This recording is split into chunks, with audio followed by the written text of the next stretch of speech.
Ticket বিক্রির অর্থ থেকে প্রায় 50 লাখ টাকা করে রাজস্ব পাচ্ছে বাংলাদেশ প্রিমিয়ার লিগের ফ্র্যাঞ্চাইজিরা।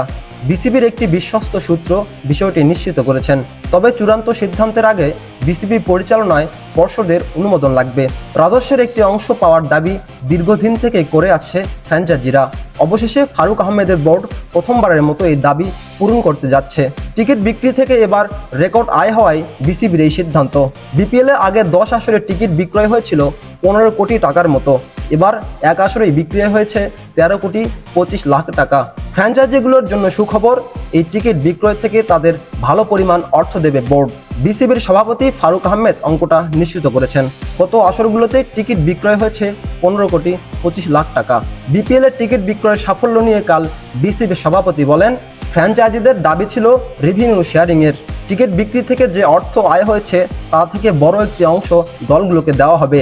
তিনি বলেন, আমরা প্রাইজ মানি 75 ভাগ বাড়িয়ে দিয়েছি। সব মিলে ভালো একটি টুর্নামেন্ট হয়েছে।